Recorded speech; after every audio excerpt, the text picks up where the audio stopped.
کھڑک سنگھ نے سوچا کہ بھائی کافی ٹائم ہو گیا، زمینوں جائیدادوں کو دیکھ رہے ہیں، کام شام چل رہا ہے، پنچایتیں کر رہے ہیں۔ وہ گیا اپنے بھتیجے کے پاس جو کہ اس وقت ایک سردار چل رہا ہے پنجاب کا، اس نے جا کے کہا کہ یار کچھ ایسا کرو کہ میں جسٹس لگ جاؤں۔ اس نے کہا ٹھیک ہے ماما جی، اس نے لکھ کے دے دی ایک پیپر۔ وہ جاتا ہے پھر ایک انگریز کے پاس جو اس وقت کا لارڈ ہے، اس نے کہتا ہے لاٹ صاحب یہ میرا ایک پیپر سائن کر دیں اور وہ جسٹس لگا دیں پٹیالے کا۔ انہوں نے اسے 2 کوشچنس کیے۔ انہوں نے کہا کہ کھڑک سنگھ تم نے کبھی کتاب پڑھی ہے؟ اس نے کہا وہ کس لیے پڑھنی ہے؟ تو اس نے کہا کہ کبھی فیصلے کیے ہیں؟ اس نے کہا وہ میں بچپن سے کر رہا ہوں، کوئی مسئلہ نہیں ہے، مجھے پتہ چل جاتا ہے حق سچ کا، صحیح ہے، فیصلے میں کر لوں گا۔ تو انہوں نے بھی کہا کہ یار اب کون اس سے منہ متھا مارے، سائن کر دی اور جسٹس کھڑک سنگھ پٹیالہ کے جسٹس بن گئے۔ صحیح۔ آئے تو جناب ایک قتل کا مقدمہ آیا، ایک طرف ایک لڑکی تھی جس کا ہسبینڈ مارا گیا تھا، دوسری طرف قاتل تھے۔ اچھا، کیس چلا، سوال جواب ہوئے، انہوں نے بتایا کہ بھئی کیا سین تھے۔ اب اسی اثناء کے اندر نے ایک بندہ آیا کالے کوٹ میں، اس نے آگے شور مچایا، اس نے کہا جج صاحب اگر آج آپ نے میری بات نہیں سنی نا تو یہ انصاف کے تقاضوں پہ پوری نہیں اترے گی۔ ہسٹری آف لاء میں یہ لکھا جائے گا کہ اس عدالت کے اندر انصاف نہیں ملا اگر آپ نے آج میری بات نہیں سنی۔ کھڑک سنگھ نے انصاف نہیں دیا۔ کھڑک سنگھ نے انصاف نہیں دیا۔ کھڑک سنگھ نے پوچھا کہ ٹھیک ہے پر تم ہو کون؟ اس نے کہا جی میں وکیل ہوں۔ اس نے کہا وہ بھی ٹھیک ہے، تم ہو کس کے ساتھ؟ قاتلوں کے ساتھ ہو یا تم مظلوم کے ساتھ؟ اس نے کہا جی میں قاتلوں کے ساتھ۔ اس نے کہا ٹھیک ہے، ہو گیا پھر فیصلہ۔ کھڑک سنگھ نے فیصلہ لکھا ہے کہ 3 قاتل، 4تھا وکیل، چاروں کو پھانسی لگا دو۔ اچھا، اور یہ ایک ایڈمیٹڈ فیکٹ ہے کہ جب تک جسٹس کھڑک سنگھ پٹیالہ کے جسٹس رہے دوسرا قتل نہیں ہوا۔ لوگ ڈر گئے، یہ ایک ہوتا ہے ایک رائٹ ڈیسیژن، انہیں پتہ چل گیا کہ کھڑک کہ سنگھ جو آیا، قاتل کا ساتھ دے رہا ہے وہ بھی قاتل ہے، وہ بھی قاتل تو ہے۔ انہوں نے چاروں کو پھانسی دلوا چاروں دی۔ کو پھانسی دی۔ اب حالانکہ ریٹن لاء میں نہیں ہے، لیکن یہ کچھ ایسے فیکٹس ہیں جو ہماری سوسائٹی کی نیڈز ڈفرینٹ ہے، انگلینڈ کی سوسائٹی کی نیڈز ڈفرینٹ ہے، ہم یہاں پہ اسے امپلیمنٹ نہیں کر سکتے۔ بسم اللہ الرحمن الرحیم، السلام علیکم، میں محمد علی امام، اور آج کی اس ویڈیو میں ہم لوگ جس ٹاپک پہ بات کریں گے وہ ہے law, basically law and society, اس کے اوپر ہم لوگ بات کریں گے۔ اور میرے ساتھ ایک گیسٹ بھی ہیں آج، تو اپنا شارٹ انٹرو کروا دیں دیکھنے والوں کو۔ First of all, my name is Muzaffar Rashid. I am a lawyer. تو آپ مجھے یہ بتائیں سمپل ورڈز میں لاء ہوتا کیا ہے؟ لاء کی ڈیفینیشن بہت سارے لوگوں نے کی ہے۔ Law is a political command that is given by a political superior to a political inferior. اب لاء ایک ایسی کمانڈ ہے جو تھرو پالیٹکس جسٹیفائڈ ہے۔ Ali is political inferior, you can give me order, your order will become law. I am political inferior, I can request. That would be never a law in a state. So this is the basic difference. میں نہیں کہہ رہا، نہ یہ ہم میں سے کوئی اور کہہ رہا ہے، یہ جان آسٹن کہہ رہے ہیں جو خود فادر آف لاء ہے، انگلش جورسپروڈنس کے۔ اچھا، یہ پاکستان میں ہم لوگ جو لاء فالو کرتے ہیں، یہ بیسیکلی اس کا اوریجن کیا ہے؟ یہ سٹارٹ کدھر سے ہوا؟ یہ ذرا تھوڑی سی اگر بیس کے اوپر ہم لوگ بات کر لیں تاکہ دیکھنے والوں کو کلیئرلی سمجھ لاء آئے۔ کے ساتھ ایک بات ہم نے ابھی ڈسکس کی کہ لاء ایک پولیٹیکل کمانڈ ہے۔ Which political command? You can see which political system is going on or running your government, your state, everything under law. What is the procedure? ہم democracy follow کر رہے ہیں، Britain is the mother of democracy، اور اسی English law کو ہی somehow جوڑ توڑ کے ادھر ادھر کر کے ہم اسے چلا رہے ہیں۔ مطلب بیسیکلی ہمارا اپنا کوئی لاء نہیں ہے یا ہم کسی کے لاء کو فالو کر رہے ہیں؟ ہم نے ایک لاء لکھا ہے اچھا، جو کہ ایک آئیڈیل لاء ہے، جیسے فینٹیسی سٹوریز ہوتی ہیں نا جس میں آئیڈیلزم کی ایک اپروچ ہے حق اور باطل کی، ٹھیک ہے، بہت اچھا ریٹن لاء ہے، لکھا بہت اچھا ہے، صرف لکھا ہی ہے، لکھا بہت اچھا ہے، صحیح، بس اس کے آگے فل سٹاپ۔ اب مطلب اس کی امپلیمنٹیشن نہیں ہو رہی، تو اس کی امپلیمنٹیشن میں زیادہ جو چینج، یہ جو بریک ہو رہی ہے، یہ کیوں ہو رہی ہے؟ دیکھیں علی، جب ہم لاء اور سوسائٹی کی بات کرتے ہیں نا، سوسائٹی، ہیومن سوسائٹی، یا تو اگر ہم جنگل میں چلے جائیں وہ بھی ایک وائلڈ لائف سوسائٹی ہے، اور اگر ہم وائلڈ لائف سوسائٹی میں بات کرتے ہیں کوئی لاز نہیں ہے، جو پاورفل ہے بس وہی لاء ہے۔ سملر سچویشن یہاں پہ چل رہی ہے۔ ہمارا سب سے بڑا مسئلہ یہ ہے کہ ہم بہت کنفیوزڈ لوگ ہیں، ہمیں پتہ ہی نہیں ہے کہ ہم کون ہیں، ہمارا ریجن کیا ہے، ہو یار ہماری آئیڈینٹی کیا ہے۔ جب تک ہمیں یہ نہیں پتہ نا ہم کون ہیں، تب تک کچھ نہیں ہو سکتا کہ ہم نے آگے کیا کرنا۔ اب آپ دیکھو ہمارے لا کے اندر جو پاکستان کا لا ہے اس کی بیس انگلش جورسپروڈنس ہے. ایٹ ون سائڈ ہم لا کے فرسٹ ایئر میں پڑھتے ہیں کہ جی انگلش جورسپروڈنس, جبکہ آپ کا سبجیکٹ کیا ہے کہ آپ پاکستانی لا پڑھنے جا رہے ہیں, لیکن آپ انگلش جورسپروڈنس سے اس کی بیس لیتے ہیں جہاں سے پتہ چلتا ہے کہ جو بھی لا آپ پڑھنے جا رہے ہو اس کی بیس یہ ہے. اچھا. سیکنڈلی آپ پڑھتے ہو اسلامک جورسپروڈنس. صحیح. یعنی کہ ایک طرف ایسٹرن ہے ایک طرف ویسٹرن. صحیح ہے. دونوں کی بیسز آپ پڑھ رہے ہو یہ سمجھنے کے لیے کہ میرا لا کیا ہے. آپ کا لا ان دونوں کا کہیں نہ کہیں کمبینیشن, اور کیونکہ ہم ایک اسلامک ریپبلک ہیں تو ہماری ہر چیز کے اوپر کوئی نہ کوئی اسلامک ٹیگ ہونا بڑا ضروری ہے. آپ کو یہ تو پتہ ہی ہے ہسٹری آف پاکستان جتنی پاک اسٹڈیز میں سب نے پڑھی ہے جیسی تیسی, اس میں آپ کو پتہ ہے 1935 کے ایکٹ میں تھوڑی سی تبدیلیاں کی اور ملک کا نظامی حکومت چلا دی, کیونکہ ہمارے پاس کوئی لا نہیں تھا. صحیح. Newly born generation, newly born kingdom یا وٹس ایور کوئی بھی اسٹیٹ بن گئی ہے, لا نہیں ہے اس کے پاس. اس نے کیا کیا ہے اویلیبل لا جو کہیں پڑا ہوا تھا 1935 کا ایک ایکٹ پڑا ہوا تھا اس میں تھوڑی بہت چینجنگس کی, چلا دی. اچھا, یہ قائد اعظم کے بارے میں کہا جاتا ہے کہ یہ لائر تھے, تو قائد اعظم نے ایک روڈ میپ دیا یار. قائد اعظم کو ٹائم ہی کتنا ملا. ایک ایسی کنگڈم بنی ہے جس کے پاس کچھ نہیں ہے, جس کے جو بھی بیوروکریسی تھی, جو پڑھے لکھے لوگ تھے, دے آر آل ڈیڈ. وہ ٹرین ہی کٹی ہوئی پہنچی, انہوں نے پھر کام کیا کرنا تھا. ڈیڈ باڈیز سے تو بالکل. اگر قائد اعظم نے ڈیڈ باڈیز کے ساتھ اسٹیٹ چلائی ہے تو وہ تو ایک لیجنڈری پرسنالٹی ہے, نو ڈاؤٹ. اور اس کے بعد ہم نے کیا کیا, ہم نے یہ کیا ہے کہ ہم نے سوچا ایک لا بناتے ہیں. پھر ہم نے ایک لا بنایا, پھر ایک بندہ آیا اس نے کہا کہ نہیں, پھر ایک اور لا آ گیا. یہ وہی لاز ہیں جن کے اوپر اگر آپ کریٹیکل انالیسس کریں گے تو جب یہ لاز امپلیمنٹ ہو رہے تھے اس وقت کے لوگ کیا کر رہے تھے, یہ پبلک لاز بنانے والے ڈکٹیٹرز تھے. ٹھیک ہے, ڈکٹیٹرز کے ہی اندر سے پولیٹیکل پارٹیز نکلی ہیں, وہیں سے یہ لاز نکلے ہیں. لیکن ہم ایک ڈیموکریٹک کنٹری ہیں. یہ اتنی آئرنی ہے نا, اتنی آئرنی ہے, آپ کو پتہ ہی نہیں ہے آپ کون ہے کیا کر رہے ہیں. اگر تو ایک لا بنتا ہے نا جسے ایک نیشن بناتی ہے اور چلاتی ہے, وہ لوگوں سے ہی لوگ نکلتے ہیں اور آ کے قانون بناتے ہیں جس سے لوگوں کے مسئلے حل ہوں. لیکن یہاں again back to the region, a political command given by a political inferior superior to a political inferior. اب اگر یہاں پہ کوئی جنرل ہے وہ کہتا ہے کہ sorry this is a bullshit, this is just book of few pages, اس کو اٹھا کے سائڈ پہ رکھ سکتا ہوں. From now onward I will be the chief martial law administrator, but I will say it will become a law of the state. یہ ہماری ہسٹری ہے. جب جس کا دل کیا ہے اس نے آگے کہا ہے آئی ایم دا لا. دوسری طرف ہم نے ایک بھنگ پلائی ہوئی ہے پوری قوم کو, no law is above God's law. Where is God's law, اس کے لیے ہم نے ایک نیت کی ہوئی ہے. It's just a kind of good gesture, good will, کہ بھائی ایک دن ایسا آئے گا جس دن اس ملک میں سارے قوانین اسلامی نافذ ہو جائیں گے, اور اس دن شریعت کا بھی نفاذ ہو جائے گا, اس دن چور کو بھی سزا ملے گی, اس دن جو جو جو جو سزائیں ہونی چاہیے وہ ہوں گی. اور تب تک ہم لوگ بس گزارا کر رہے ہیں لا کے نام پہ. تب تک ہم نے نیت کی ہے نا. اچھا, مطلب ابھی ہم مائنڈ بنا رہے ہیں کہ یار 70 سال ہو گئے ہیں, اور یہ مطلب اب جو ہمارا اس وقت ایگزسٹنگ آئین چل رہا ہے اس آئین میں بھی ظاہر ہے حدود آرڈیننس ہے. اس میں یہ ہے کہ جو قانون مخالف ہیں دین کے ان کو چینج کریں گے, جن میں میجر چیزیں یار سب سے پہلے اکانومی.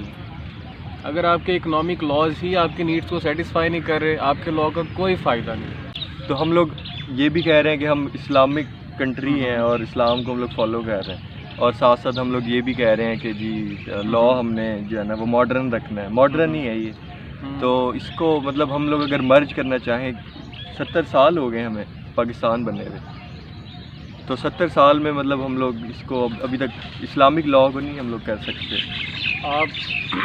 یہ ایک ایسی ڈسکشن ہے جو بہت فروٹفل ہے. اس لیے ہم دیکھیں کہ ہماری لیگل رائٹس کیا ہیں, ہماری لیگل نیڈس کیا ہیں, کیا ہونا چاہیے. اس کے اوپر تو بہت اچھی باتیں ہو سکتی ہیں, لیکن جب تک ہم یہ نہیں سمجھیں گے نا کہ کیا ہو گیا, اور جس کی وجہ سے ایک جو سسٹم ڈیولپ ہو گیا نا, جیسے کہ لیٹس سپوز آپ ایک ایجوکیشن سسٹم بناتے ہیں, موسٹلی کیونکہ ہمارے ٹارگٹ آڈینس بھی یوتھ ہے, ہم لوگ اسی ایجوکیشن سسٹم سے نکل رہے ہیں. ہم نے ایک ہی ڈیوائزڈ یا جسے کہیں گے ویل ڈیولپڈ ایک انسٹیٹیوشن دیکھا ہے جس کے اندر کوئی نہ کوئی سین رولز ریگولیشنز چل رہے ہیں. صحیح ہے.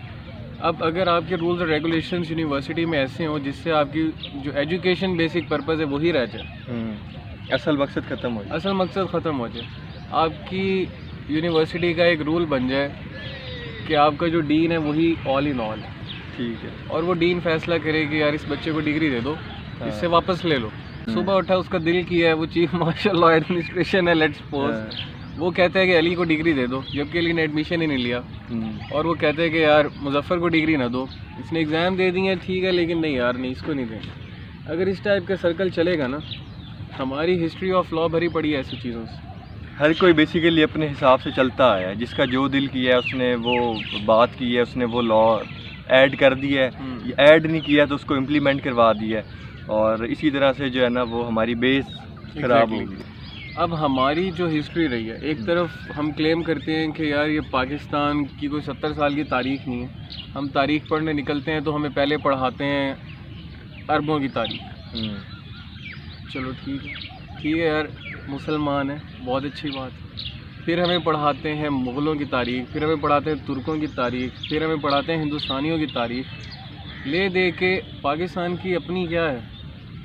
لیکن چلو اگر یہی ہے کہ ہم ایک ریلیجیس بیس کے اوپر, کیونکہ اقبال نے کہا ہے کہ بھائی قومیت پرستی میں نہیں پڑھنا, لیکن یہ ہے کہ مسلمان ایک ہوں اور آئیڈینٹی وہی رہے, تو پھر مسلمانوں کو تو کبھی ضرورت نہیں پڑی کہ وہ ادھار لیں کہیں سے لاس. وہ رومن ایمپائرس کے ساتھ جا کے ٹکرائے ہیں تو ان کے اپنے ہی لاس تھے, انہوں نے وہاں پہ کنگڈم یا اپنی خلافت قائم کی ہے. They were having their own rules and laws and regulations, جا کے اپنا ایک نافذ کیا سسٹم, نہ کہ یہ کہ تھوڑا سا ادھر سے لیا تھوڑا سا ادھر سے لیا اور اسے چلا دیا. ابھی پتہ ہے اس سسٹم کا سب سے بڑا مسئلہ کیا ہے. اس کا مسئلہ یہ ہے کہ آپ کے کسی نے آپ کے ساتھ کوئی فراجری ہو گئی ہے, یا آپ کا کسی نے کوئی ٹریس پاس کیا ہے, وٹس ایور, آپ کے لیگل رائٹس ہرٹ ہو گئے. صحیح ہے. کوشچن نمبر 1 از کہ آپ کو پتہ ہے کہ آپ کے لیگل رائٹس ہرٹ ہو گئے. ہمیں اپنے رائٹس کا ہی نہیں پتا بیسیکلی کہ ہمارے رائٹس کیا ہیں. وہ کیوں نہیں پتا؟ کیونکہ لا بڑا کمپلیکیٹڈ ہے. آپ کو اس کے لیے چاہیے ایک لائر جس کو پتہ ہو کہ بھئی کیا اس انسان کے کیا کیا رائٹس ہیں. اور اس کے بعد جب آپ جاتے ہیں کورٹ میں, آپ اس بندے سے بات ہی نہیں کر سکتے جس نے آپ کے مسئلے کا حل کر کے فیصلہ دینا ہے. جج صاحب سے ایگزیکٹلی. جج صاحب آپ سے نہیں پوچھیں گے کہ علی آپ کو تم چوٹ پہ کیا لگی ہے, گزری؟ چوٹ لگی ہے, آپ کے خون بہہ رہا ہے, کیا ہوا ہے. وہ وکیل سے پوچھیں گے کہ جناب بتائیں ان کو کیا ہوا. اس کو چوٹ لگی تھی, آپ کیسا فیل کر رہے ہیں, آپ کیسا فیل کر رہے ہیں. تو یہ, اور پھر آپ دیکھیں جو بھی چیز کمرشلائز ہے نا علی, جس چیز میں پیسہ آ جائے گا وہ چیز کبھی بھی اپنے پرپس کو فلفل نہیں کر پائے گی. اگر آپ کو انصاف لینے کے لیے سب سے پہلے تو ایک کمپیٹنٹ لائر رکھنا پڑے, تو ڈیفینیٹ سی بات ہے کہ آپ کے پاس جتنے پیسے ہیں اتنا اچھا لائر اویلیبل ہے, اس کا اتنا ایکسپیرینس زیادہ ہے, اس کی اتنی گڈ ول زیادہ ہے, اور اس کے لنکس ہیں. جتنا اچھا پیکیج بنائیں گے اتنا اچھا انصاف ملے گا. ایگزیکٹلی. اگر آپ کو 5 اسٹار انصاف چاہیے آپ کے پاس اتنی انویسٹمنٹ ہونی چاہیے. اگر آپ کو ایک 3 اسٹار انصاف چاہیے, اور اگر آپ نے ذلیل ہونا ہے تو وہ تو اس کے لیے تو چل ہی رہا ہے. سوری ٹو سے but that is what is happening. اور جس معاشرے میں عدل نہیں ہے تو وہ معاشرہ کس طرف جائے گا یا کس طرف جا رہا ہے وہ آپ دیکھ سکتے ہیں. جب قصوروار کو سزا نہیں ملے گی اور حقدار کو حق نہیں ملے گا تو پھر حق تلفی دونوں طرف سے ہوگی. اچھا آپ ہمیں یہ بھی بتائیں کہ اگر پاکستان نے امپروو ہونا ہے, جس پوزیشن پہ یہ آج کھڑا ہوا ہے, اس سے ہم نے امپروو ہونا ہے, ذرا تھوڑا سا اوپر کی طرف جانا ہے انصاف کے حوالے سے, تو ہمیں کیا کرنا چاہیے یا گورنمنٹ کو کیا کرنا چاہیے؟ ابھی جو ایگزسٹنگ کلچر چل رہا ہے, آپ دیکھو یہاں پر مشہور ہے کہ اگر آپ کا کوئی دیوانی مقدمہ ہے, کوئی زمین جائیداد کا کیس ہے, وہ کیس آپ بھی لڑو گے, شاید آپ کے بچے بھی لڑیں, شاید ان کے بچے بھی لڑیں, اور جب تک فیصلہ ہو پتہ ہی نہ ہو کہ اصل مالک کون تھا. اور یہ صرف اس قسم کے جو دیوانی مقدمے نہیں چل رہے ہوتے ہیں انا پرستی. آپ کے میرے پاس تو زمین ہی نہیں ہے جس پہ ہم لڑیں گے, اتنی نہیں ہے کہ جس پہ ہم لڑیں. جن کے پاس ہے وہ اپنی انا کے لڑ رہے ہیں. ایسے جوکس ان پہ بندہ ہنسے یا افسوس کرے یا کیا کرے, آپ خود اس پہ سوچ سکتے ہیں کہ ایک شخص کا ایسے روز آتی ہیں نیوز پتہ چلتا ہے کہ ایک بندے کو رہائی ہو گئی، لیکن وہ آج سے 5 سال پہلے جیل میں مر گیا، اور سم ہاؤ کچھ ایسے بھی کیریکٹرز ہیں جن کی قبریں ہی جیل میں ہیں، اچھا، جو کہ ناحق وہاں پہ پکڑے گئے، ان کے آگے کوئی تھا نہیں آنے والا پیچھے، یا کوئی فیملی اتنی سپورٹیو نہیں تھی۔ پولیس والے کو دیکھ کے ہی ہوا خشک ہو جاتی ہے لوگوں کی، اور وہ جس طریقے سے آپ سے بات کریں گے، انہوں نے آپ سے بات ایسے کرنی ہے کہ تو مجرم ہے۔ لا کو صحیح طرح اگر کوئی سمجھا ہے نا تو وہ پولیس والے سمجھے، کیونکہ وہ بھائی ایک کمانڈ ہی دیتے ہیں، ایسا کرو، نہیں تو پھر تیار ہو جائے، نہیں تو تم نے لا توڑ دیا، تم نے تو توڑ دیا نا لا۔ اگر انہوں نے آپ کو روک لیا ہے تو یہی کافی ہے آپ کے آپ مجرم لا ہونے توڑ کے۔ چکے ہو۔ آپ لا توڑ چکے ہیں۔ صحیح۔ انلیس کہ اگر آپ کے پاس اگین ایک پولیٹیکل سپیریئر بندہ ہے، آپ کے پاس ڈیوائس ہے۔ ٹیکنالوجی کا سب سے بڑا فائدہ یہ ہے کہ آپ فوراً ایک کال ملاتے ہیں، اور وہ بندہ جو آپ کے سامنے کھڑا ہوا ہے اس سے زیادہ پولیٹیکل پاورفل بندہ اسے کہتا ہے کہ جسٹ لیٹ اٹ گو، وہ کہتا ہے اوکے سر، اوبلائج کیا جائے گا۔ ہم یہ جتنی بھی بات کر رہے ہیں نا، ہم نے بیس بنایا ہے جان آسٹن کی ڈیفینیشن آف لا۔ یہ ہماری کوئی خوش خیالی نہیں ہے، نہ یہاں ہم کوئی گپ شپ کر رہے ہیں۔ آپ میں سے کوئی بھی جائے فادر آف لا لکھے، جان آسٹن آ جائے گا، جو انگلش جورسپروڈنس میں فادر سمجھا جاتا ہے، اتھارٹی ہے کمپیٹنٹ لا انفورسمنٹ۔ وہ ڈیفائن کرتے ہوئے جب کہہ گیا ہے نا ایک بندہ کہ یار یہ جو لا چل رہا ہے یا جو چلتا رہا ہے وہ بیسز یہاں سے نہیں لیتا، وہ ایرسٹوٹل سے لیتا ہے۔ جو ہیومن سوسائٹیز میں بڑے اسکالرز نکلے ہوئے ہیں ان سب کو ساتھ لے کے چلتا ہے، اور اپنی انڈرسٹینڈنگ کا کنکلوژن میں 2 لائنز دے رہا ہے۔ اس کے پیچھے ایک ڈیبیٹ ہو چکی ہوئی ہے، شارٹ سمری بتائی ہے اس نے ایک مرکزی خیال بتا دیا کہ بھائی اگر علی پولیٹیکل پاورفل ہے اس کی بات لا ہے، اگر مظفر پولیٹیکل انفیریئر ہے اس کی بات کچھ نہیں ہے لا میں۔ اور یہی آپ دیکھ رہے ہیں، اس کی سب سے مزیدار اگزامپل یہی ہے کہ پولیس والے نے آپ کو روکا اور آپ نے اس کو ڈی ایس پی کی کال کرا دی، ڈی ایس پی نے آپ کو روکا، آپ نے اسے آئی جی کی کال کرا دی، آئی جی نے آپ کو روکا تو آپ نے ایک صوبے کے وزیر کی یا وٹس ایور کسی بیوروکریٹ کی کال کروا دی۔ کرتے کرتے اسی طرح چلتے جائیں آپ اوپر، پھر کہیں نہ کہیں پہ ایسا بھی ہوتا ہے کہ لوگ پکڑے جاتے ہیں اور سعودی شہزادوں کی کالنگ کرا دیتے ہیں۔ یہ ہمارا سسٹم چل رہا ہے اوور آل۔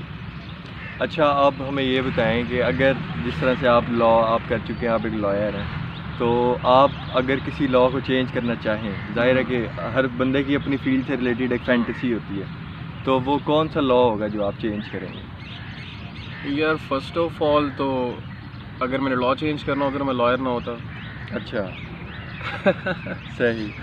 اس کے لیے مجھے جانا پڑتا پالیٹکس میں، اور پھر میں جا کے کوئی میجورٹی لیتا پارلیمنٹ میں تو میں ایک لا چینج کر دیتا۔ لیکن مسئلہ لا چینج کرنا نہیں ہے کوئی ایک لا، مسئلہ ہے سسٹم چینج کرنا۔ اس سسٹم کے اندر آپ جو مرضی لاز لا کے رکھ دیں، فار ایگزامپل چور کے ہاتھ کاٹ دو، پھر وہ چور آگے کال کرائے تو وہ کہے گا کہ بھائی یا تو اس کے چھوڑ دو یا پھر تمہارے بھی کٹیں گے، وہ چوری تو تم نے بھی کی ہے، کال تمہیں آ گئی ہے۔ اس نے فیصلہ کرنا ہے۔ جب منصف ہی آپ کا ایماندار نہ ہو، آپ اس وقت کہاں جائیں گے، کیا کریں گے؟ اگر اب دیکھیں آپ کو انصاف چاہیے، یار آپ کو انصاف کون دے گا؟ وہ جج دے گا جو سال میں مفت کی کئی مہینے تنخواہ لیتا ہے اور چھٹیوں پہ رہتا ہے، اور اس کے اگینسٹ جس سیٹ کے اوپر وہ بیٹھا ہوا ہے، آپ جا کے دیکھو یار جیلوں میں ہو کیا رہا ہے، وہاں پہ انوائرمنٹس کیسے ہیں، وہاں لوگوں کیا بیسک ہیومن رائٹس ہیں، ادھر نہیں ہے، کچھ بھی نہیں ہے وہاں پہ اویلیبل۔ اور جب آپ چاہتے ہو کہ مجھے انصاف ملے، انصاف تو آپ کو مل ہی نہیں سکتا۔ آپ کو انصاف دینے والا ہی وہ بندہ ہے جو خود ایک غیر منصفانہ طریقے سے آیا ہوا ہے۔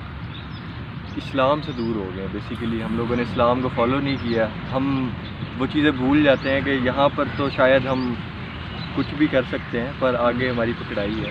اصل جو بات ہوتی ہے وہ یہ ہوتی ہے کہ اگر آپ کو کسی پوسٹ پر اللہ تعالیٰ نے آپ کو بٹھا دیا ہے یا کوئی آپ کو پاور دے دی ہے تو ہمیں اس کو پھر صحیح طرح سے یوز کرنا چاہیے نا۔ ہم لوگ یہ چیز بھول جاتے ہیں۔ پوائنٹ از دس کہ اسلام اگر کہتا ہے کہ چور کا ہاتھ کاٹ دو، وہ ایک ایگزامپلری سزا ہے۔ آپ ایک چور کا ہاتھ کاٹیں، ہسٹری ایگزامپل سے بھری ہوئی ہے، دوسرا چور پیدا نہیں ہوگا، بالکل، کیونکہ پتہ ہے کہ یار سزا مل جائے گی۔ لیکن جب آپ کو پتہ ہے کہ چوری تو کوئی سزا ہی نہیں ہے، جھوٹ کوئی برائی نہیں ہے، رشوت دینا تو کلچر ہے بلکہ گفٹ ہے، اچھا، ان سے شناور بھائی سے میری جو ہے نا وہ ڈسکشن ہو رہی تھی اور انہوں نے مجھے ایک بڑا مزیدار سا واقعہ بتایا تھا، وہ انصاف کے بارے میں ہی آپ نے، وہ اگر آپ ان لوگوں سے بھی شیئر کریں۔ ہاں، جسٹس کھڑک سنگھ۔ اچھا، اس میں بہت سارے ایسے واقعات ہیں، آپ history of law in Punjab search کریں گے نا، آپ کو بہت سے ایسے لطیفے مل جائیں گے جو سبق لینے کے لیے بہت ہیں، عبرت حاصل کرنے کے لیے کافی ہیں۔ اور یہ جسٹ فار فن نہیں ہے، لیکن اور یہ ایک فیکٹ بھی ہے جسے ہم ڈسکس کرنے جا رہے ہیں ابھی۔ بیک ان دا ہسٹری ہوا یہ کہ پنجاب پٹیالہ کی ریاست کا کوئی سردار تھا، اب اس کے ماموں کھڑک سنگھ ان کا نام تھا۔ اچھا، آپ یہ بتائیں، ہم لوگ جو ایک فیکٹ ہے کہ قانون اندھا ہوتا ہے، اس کی کیا ریزن ہے؟ اندھا کیوں ہوتا ہے وہ؟ یار علی، یہ ایک ایسی آئرنی ہے، بائی گاڈ مجھے یہ سمجھ ہی نہیں آئی سمبولوجی کہ آپ جاتے ہیں، ایک دیوی کھڑی ہوئی ہے، اس کی آنکھوں پہ کالی پٹی ہے، ہاتھ میں ترازو ہے، وٹ دا ہیل از دس؟ آپ آلو خریدنے جاتے ہو تو یار آنکھوں میں پٹی باندھ کے تو نہیں تولتے، آپ کو دیکھنا پڑتا ہے کہ ویٹ کتنا ہے، آلو کتنے۔ یہ ایک اتنی بڑی آئرنی ہے، بلکہ مجھے سمجھ نہیں آ رہا کہ میں اس کو کیا کہوں، کہ آپ نے جس نے ترازو پہ دیکھنا ہے کہ انصاف قائم رہے، اس کی آنکھوں میں پٹی باندھ دی۔ اچھا، یہ اس وجہ سے تو نہیں کہتے کہ کہیں فیصلہ کرتے ہوئے دل نہ پگھل جائے؟ بھائی یہ اس لیے کہتے ہیں کہ دیکھیں جی، قانون تو اندھا ہے، قانون تو دیکھتا ہی نہیں ہے کہ کون سامنے کھڑا ہے۔ تو بھائی قانون دیکھے، قانون دیکھے کہ یہ ظالم ہے اور یہ مظلوم ہے، قانون کا دیکھنا بنتا ہے، پٹی اتارے، اینک لگائے اگر نظر کمزور رہ گئی، کیونکہ قانون جب سے اندھا ہوا ہے قانون کو کچھ نظر نہیں آیا، قانون کے ہاتھ اتنے لمبے ہو گئے ہیں کہیں بھی پہنچ جاتے ہیں، اور قانون کی آنکھیں تو بالکل ہی بند ہیں۔ ایک شخص مر چکا ہے اور پھر اس کی آزادی کا پروانہ جاری ہوتا ہے اس بات کے ساتھ کہ یہ بے قصور ہے، جبکہ وہ 10 سال سزا بھی کاٹ چکا ہے۔ آپ اس کی زندگی کے 10 سال کہاں سے واپس کریں گے؟ آپ لوگوں کے لیے نیکسٹ پارٹ انشاءاللہ ضرور بنائیں گے، یہ ویڈیو کافی زیادہ لمبی ہو گئی ہے۔ آپ جاتے جاتے ایک میسیج دے دیں دیکھنے والوں کو۔ یار میسیج سب کے لیے سمپل ہے، پہلے پڑھیں، سمجھ جائیں، اور جب سمجھ جائیں تو پھر کچھ کریں، اور کچھ نہیں کر سکتے تو بھائی بات کریں، کیونکہ ایک مومن کا کام یہ ہے کہ اگر وہ برائی کو ہاتھ سے روک سکے روکے، زبان سے روک سکے روکے، ورنہ کم از کم دل میں برا جانے، یار اتنا تو دل میں برا جانے کہ انصاف نہیں مل رہا ہے، یہ برا ہو رہا ہے، بالکل، تب ایک دن آپ اس کے لیے اکٹھے ہو کے کھڑے ہو سکتے ہیں کہ آپ اس کو روکیں۔ اگر آپ اس کو کہیں گے نا کہ یار just go with the flow, پھر only dead fish go with the flow. Thank you so much for watching. انشاءاللہ نیکسٹ پارٹ آپ کے ساتھ ضرور کریں گے، یہ ان کا رسپانس بتائے گا، تو ملتے ہیں انشاءاللہ نیکسٹ ویڈیو میں، تب تک کے لیے اللہ حافظ۔